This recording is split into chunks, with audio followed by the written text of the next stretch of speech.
Hey guys, it's me, T. I actually just wanted to, this is just so interesting. Like, I just finished crying because I picked up this amazing, book at the Dollar Tree. I was at the Dollar Tree today, and I saw Chicken Soup for the Soul, Happily Ever After. And I was like, I don't know, I was like drawn to it. So I said, you know what, let me pick it up. And I was like looking at it, and then I was like looking at the back, and I was like, you know what, that would be so interesting to like write for them. So that's my intention with this book, amongst other things. But the people that know me know that, I don't know, sorry, there was an alarm. The people that know me know that I really love love, and what's interesting is I just like read literally, because I forgot kind of like how these stories go, I was like, oh, like, I don't know, is it inspirational, is it like I forgot what they're about, right? So it's just amazing, because actually when I was younger I used to really resonate with these books, but I forgot like what the concept was about, right? So I started reading the first book, and which, by the way, I just have to say that a book being sold at the dollar store is like an incredible resource, because of the fact that it's like a book contains like so much knowledge, so much like sharing of good stuff, that I was just kind of like, it just boggles my mind that like, somebody wrote this and it's selling for $1. Like, it's incredible. So like, people really do have the choice whether or not you want to go, eat a McDonald's sandwich, or like retain some really awesome fucking knowledge. I don't know. Like, it's just, to me, it was just like mind boggling, right? But, so anyhow, I'm really grateful that I found this book at the dollar store, and of course, like, I really resonated with it, and I started reading it, and I was just like, oh my god, this is just fucking awesome. So I'm gonna read this book to you, well, not the book, but like the first chapter, because I just want you, basically, the reason why I'm reading this to you is because it's an amazing story, but also, it's inspirational in the sense of don't stop believing. And it's just kind of, and I'm single, and like I've been single for a while. Like, I mean, we're not going to go into that right now, but the thing is, it's like, I'm the type of person waiting around for the person that's actually meant for me, right? So, and I know a lot of people actually in my vicinity are, and people are worried about age and having babies, and if they wait too long, it's like, oh my god, but like, I'm totally not worried about that kind of stuff, but, because when it's meant to be, it's meant to be, right? So it's like, that's it, but hopefully I don't have to wait this long, because this is these people waited a long freaking time, but, it's just amazing. So, okay, I'm gonna get right into it. So the title is called The Wallet. And it says, there's a quote from it, says, to love and be loved is to feel the sun from both sides. So let's test this out. Hopefully, okay, I'm 3 minutes in. Hopefully this won't take so long. It's about 10 pages, but I'm just going to read it to you. So it says, as I walked home as I walked home one freezing day, I stumbled on a wallet someone had lost in the street.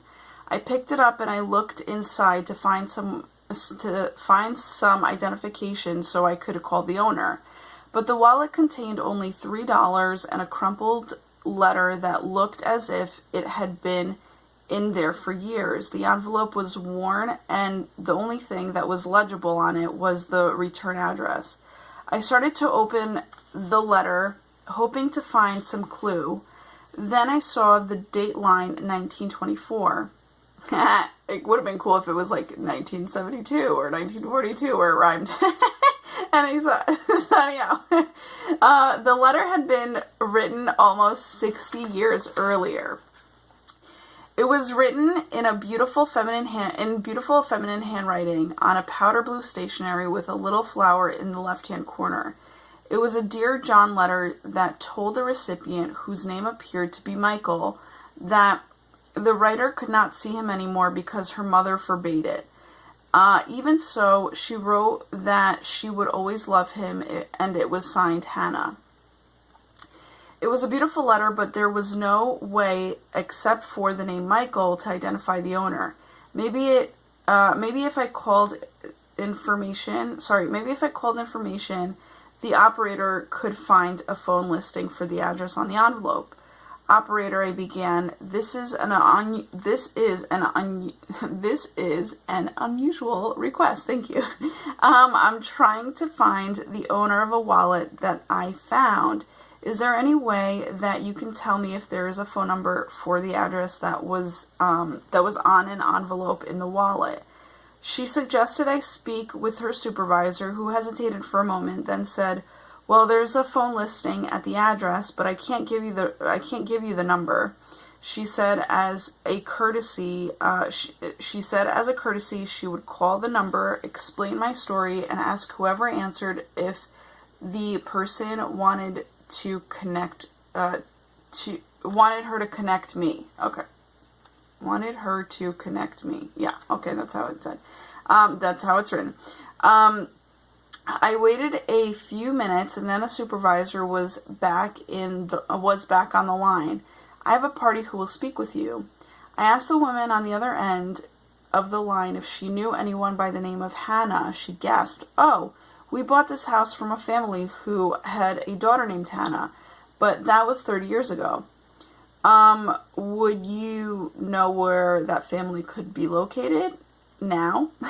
Would you know where that family could be located now? I asked. I remember that Hannah had to place her mother in a nursing home some years ago, the woman said. Maybe if you got in touch with them, they might be able to track down the daughter. She gave me the number of the nursing home, and I called the number. The woman on the phone told me that the old lady had passed away some years ago, but the nursing home did have a phone number where the daughter might be living. I thanked the person at the nursing home and phoned the number she gave me. The woman who answered explained that Hannah herself was now living in a nursing home. This whole thing is stupid, I thought to myself, which is true. This is so funny because this is kind of like a process of, what kind people do. It's like it takes so long, and it's something that is very time consuming, and people are about to be like, fuck it, but this is the thing. This is a total story also about perseverance. So this is so cool. So he says he continues, he says, "This whole thing is stupid, I thought to myself. Why am I making such a big deal over finding the owner of a wallet that has only $3 and a letter that is almost 60 years old? Nevertheless, I called the nursing home in which Hannah was supposed to be living, and the man who answered the phone told me, yes, Hannah is staying with us. Even though it was already 10 p.m., I asked if I could come by to see her, which is really interesting because my mind was like, wait, he's living so close to Hannah, so that was really cool. And then he goes on to say, said hesitatingly, if you want to take a chance, she might be in the day room watching television. I thanked him and I drove over to the nursing home. The night nurse and guard greeted me at the door. We went up to the third floor of the large building. In the day room, the nurse introduced me to Hannah. She was a sweet, silver-haired old-timer with a warm smile and a twinkle in her eye. I told her about finding the wallet and showed her the letter. Sorry. I told her about finding the wallet and showed her the letter. The second she saw the powder blue envelope with the little flower on the left, she took a deep breath and said, young man, this letter was the last contact I've ever had with Michael. She looked away for a moment, deep in thought, and then said softly, I loved him very much, but I was only 16 at the time, and my mother felt I was too young. Oh, he was so handsome. He looked like Sean Connery, the actor. Yes, she continued, Michael Goldstein was a wonderful person. If you should find him, tell him that I think of him often. And she hesitated for a moment, almost biting her lip. Tell him I still love him. Tell him I still love him, she said, smiling as tears welled up in her eyes. I never did marry. I guess no one ever matched up to Michael. I thanked Hannah and said goodbye. I took the elevator to the first floor, and as I stood by the door, the guard there asked, "Was the old lady able to help you?" I told him she had given me a lead. At least I have a last name, but I think I'll let it go for a while. I spent almost this whole day trying to find the owner of this wallet. I had taken out the wallet, which was a simple brown leather case with red lacing on the side. When the guard saw it, he said, "Hey, wait a minute, that's Mr. Goldstein's wallet. I'd know it anywhere. I know it anywhere with that bright red lacing. He's always losing that wallet. I must have found it in the halls at least 3 times. "Who's Mr. Goldstein?" I asked as my hand began to shake. "He's one of the old-timers on the 8th floor. That's Mike Goldstein's wallet for sure. He must have lost it on one of his walks." I thanked the guard and quickly ran back to the nurse's office. I told her what the guard had said. We went back to the elevator and got on. I prayed that Mr. Goldstein would be up. On the 8th floor, the floor nurse said, "I think he's still in the day room. He likes to read at night. He's a darling old man." We went to the only room that had any lights on, and there was a man reading a book. The nurse went over to him and asked him if he had lost his wallet. Mr. Goldstein looked up with surprise, put his hand on his big pocket, and said, "Oh, it is missing." This kind gentleman found a wallet, and we wondered if it could be yours. I handed Mr. Goldstein the wallet, and the second he said it, I'm so sorry. He said, I get distracted when I read, so I apologize. But he says, I handed Mr. Goldstein the wallet, and the second he saw it, he smiled with relief and said, "Yes, that's it. It must have dropped out of my pocket this afternoon. I want to give you a reward." "No, thank you," I said, "but I have to tell you something." I read the letter in the hope of finding out who owned the wallet. The smile on his face suddenly disappeared. "You read that letter?" "Not only did I read it, I think I know where Hannah is." He suddenly grew pale. "Hannah? You know where she is? How is she? Is she still as pretty as she was? Please, please tell me," he begged.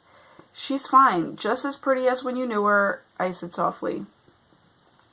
The old man smiled with anticipation and asked, "Could you tell me where she is? I want to call her tomorrow." He grabbed my hand and said, "You know something, mister? I was so in love with that girl that when that letter came, my life literally ended. I never married. I guess I've always loved her." "Michael," I said, "come with me." We took the elevator down to the 3rd floor. The hallways were darkened, and the only one or two little night lights. It says the hallways were darkened, and only 1 or 2 little night lights lit our way to the day room where Hannah was sitting alone watching the television. The nurse walked over to her. Hannah, she said softly, pointing to Michael, who was waiting with me in the doorway. "Do you know this man?"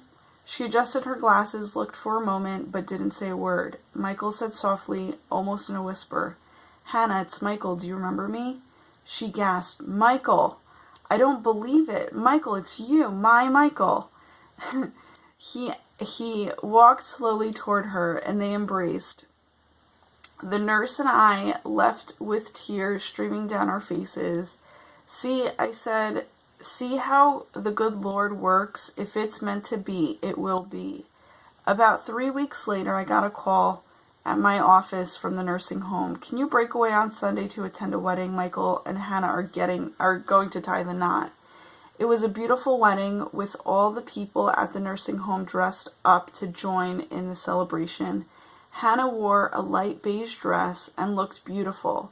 Michael wore a dark blue suit and stood tall. They made me their best man. The hospital gave them their own room, and if you ever wanted to see a 76-year-old bride and a 79-year-old groom acting like 2 teenagers, you had to see this couple. A perfect ending for a love affair that had lasted nearly 60 years. and this story is written by Arnold Wine, Arnold Fine, and I want to say that the reason why they put, like, I don't know, it was probably mentioned in another book, A Second Chicken Soup for the Woman's Soul, but, like, isn't that an incredible story? Like, so this is just, like, the first story that I read, and it's so funny because I was just telling one of my cousins just recently, I was telling her that I read this book, and it's called Small Miracles, and it was a book that I had borrowed from one of my friends in Austin, and it was like an incredible book because it's so funny. I guess, like, it was kind of maybe in essence like the same type of read, but it was written a while back. It's like an older book. But I had come across it at a friend's house, and I asked to read it, and it was just like these small miracles are not small at all, you know. So I mean, it goes to show you, like, I really this is one of the reasons why, you know, this stuff exists. You know, no one can explain it. There's no scientific evidence of it. It's just what it is, right? And, you know, I just want to explain how incredible, like, I don't even have to explain. After that amazing story, it's like, after these stories, you really come to see that no one can tell you otherwise, because miracles happen on a daily basis, and I really feel that they come through so many people with their intention of being kind. You know, it's huge. It's huge because, like, for instance, if this guy decided, what's his name? Arnold, sorry.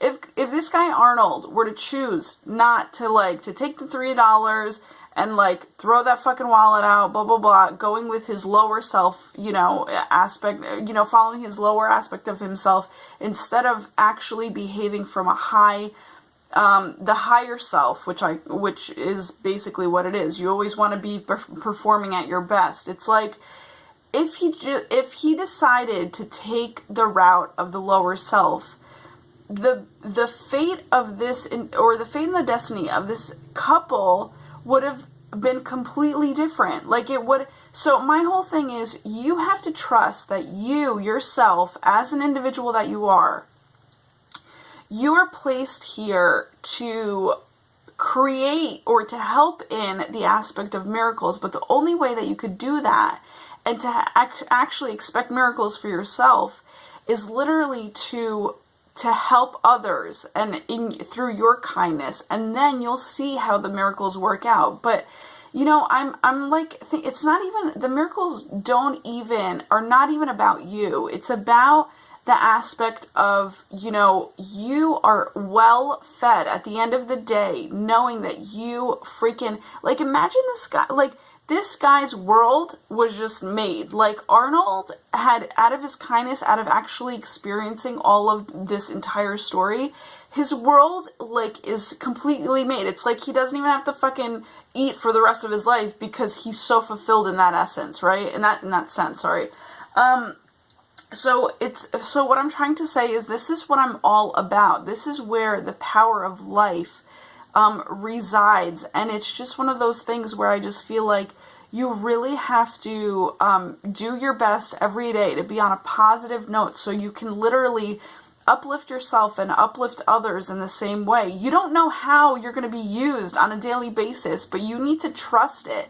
One of the reasons why you also have to listen to your gut, no matter what your ego says, of, like, just like he had explained in the process of, why the fuck am I doing this? Sometimes we have no idea why we're doing something, but yet we're kind of pushed forward in that direction. Okay, let's just keep at it. And even when he decided to say, you know what, I'm going to leave it for tomorrow, like, I've already put in enough effort into this, and it's kind of like maybe at that, in a sense, pissing him off that he's being led to nowhere. It's like the universe was like, no, we have something to fulfill right now. Like, there is a freaking purpose to all of this. So it's like, you're the one, and you're the person, and it gives me complete chills to know. And I can even cry because it's like, you're so powerful that you need to know that. You're so powerful that if you just allow and surrender to where life is bringing you to, and what what you're, just, I don't even know what I'm saying there, because I'm just like so overwhelmed with so much like emotion, like amazing positive emotion, that it's like, you really have to trust the power of the universe, trust the power of life, trust the power of the fact that, no matter what, things happen for a reason, whether it be good, whether it be bad, but you will see it. You will see it at one point, or you will feel it at one point, that there is something greater than you, and something greater than your lowest kind of bullshit, or lowest kind of, aspect of yourself, or, any experience that you might have experienced on a lower vibrational level. There is something grander, there is something bigger there, and you need to have faith in that, because it's like there is a destiny here. There is a destiny in terms of course, you're co-creator, and you want to manifest things for yourself. You have your own, your own body, your own person, your own mind. So, you're the only one that knows what you want out of life. And you're the only one that knows how to get it, or how to, take steps to getting there. But it's like, never lose faith, just never, because of and no matter what anybody says, that's the whole key, is just get on your game, and know how you function, know what you believe in order to keep going, because you'll bust through all the walls that people are telling you that, oh, this doesn't exist. The thing is, people forget, people are people. People also need to be reminded all the time of different things. So this is also, in essence, a reminder for you of, of all things that this story really conceptualized. Like, it's just amazing. It's like, I live for this. Like, I have to actually, so it's getting me really excited, because I just feel like, and I know actually in my heart and my soul and my spirit, I know that my life is always functioning at this level. And so it's like, the little miracles are huge miracles. They're not, like, if you were to read into the miracles that happen, like, they're huge. They're not even, like, this to me is like mind-boggling, and how it can actually, how the pieces of the puzzle can totally come together at the exact time, and everything, Another thing that I wanted to say is, with this couple, because I started thinking about how this couple felt something for one another, right? And even at the age of 16, where somebody would be like, just like the mother, and maybe majority of the people would be like, you're too young, you don't know what you're doing, da da da. When there is a feeling, I want to teach you, and I want to allow you to have some sort of permission. So I'm giving you permission. When there's a feeling there, you need to trust it. It's not, what's that aspect of there's a saying that is, it's too good to be true. No, that shit fucking exists. And I'm going to tell you right now, I mean, of course you need to use discernment and to your own, like, you can't be so naive about things. But the thing is, if you go with your gut feeling, you will know it's true, and you will know that you deserve something that is way too good to be true in other people's worlds. Like, in my world, I deserve something that's too good to be true. I deserve that. And it's not in a negative essence. It's in a straight up positive essence. And it's just like, I expect that out of my life, right? Because that's exactly the type of quality that I give to life. So I expect it in return. I'm not just sitting here being a princess and being like, you know what? I'm a living, breathing being right now, and I deserve this. No, you actually have to apply yourself in the best way possible to deserve the highest and best for yourself, because that's basically how it works. You put out, and it comes back in return. So, it's one of those things. I mean, I can talk about kindness for freaking days, because it's like, I love it, and I'm that's part of my religion. Love and kindness and just unity is like, that's my whole thing, like bettering every aspect of what I can. That is my religion. That's how I live, So that's basically, it's just, this whole thing, oh, so going back to the mother, like, so this is, because I got a little sidetracked, obviously, but going back to the mother, it's, you know, I want to just tell you that it's not, you know, even parents are people. We have to understand this. We love our parents, and just because we go against our parents because of the fact that our gut feeling tells us differently, they will see that in the end it was meant for the highest and best for you, you know, if that makes any sense. But my whole thing is, you have to, in essence, be what I call myself, is a spiritual bitch. Completely, if somebody fucking tells you to, you know, to do something opposite of what you're thinking, you have to trust yourself well enough to be like, you know what, this is my gut feeling, I'm going to do what my gut feeling says, because it will never leave you astray. It will never, I don't even know if I'm saying that right, but you know what I mean. So my whole thing is, that's what I'm trying to say is, so, you know, even parents, like, they don't understand, they're not feeling what you're feeling, you know, you're two separate people, you're two separate, when the umbilical cord is cut off, you're two separate people, you are no longer attached to your mother or your father or what, and not that you're ever attached to your father, but, like, you know, in a sense, you're not a part of them anymore, you can be united with them, of course, like family, you know, family gatherings, things in that, of course, but everybody is their own person. Everybody is here at a different time. Everybody was placed here for different purposes, and you have to understand that, you know, it's so funny because I just feel that if, like, people were to just listen to their gut feelings more, you wouldn't have to wait this long to fall in love. That's, like, my whole thing. It's like, just fucking, like, when you feel something, you feel it and go for it. I don't care about, oh, I've only been with him for a week or a day or whatever. I don't fucking care. If there's a feeling, you need to follow it, and you need to trust it, because guess what? You might just be waiting fucking 60 odd years for it to come around again, or never, because sometimes that happens. And I also feel that it kind of happens because sometimes we're not living our highest and best self, so sometimes we end up getting this opportunity, you know, in life, and then kind of rejecting it in a sense.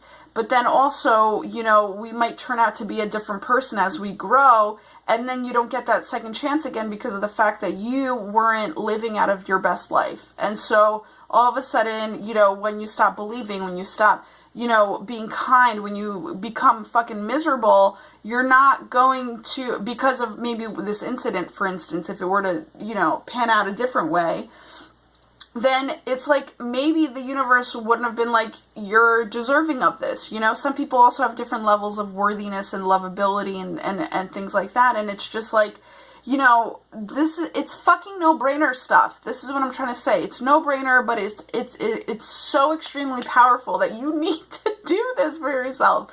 You know, if you don't know that so basically, I'm going to just stop right here because there's just so much more that I can talk about this, in respect to this, but I'm just going to leave you with this. There will never be enough work that you can invest in. Never be more than enough. Sorry. There's never more than, no, this is what I'm trying to say. There is always work to be done when it comes to being worthy and lovability in terms of loving yourself, so self-love. So constantly keep working at that, and you will constantly see how your life transforms in front of your eyes.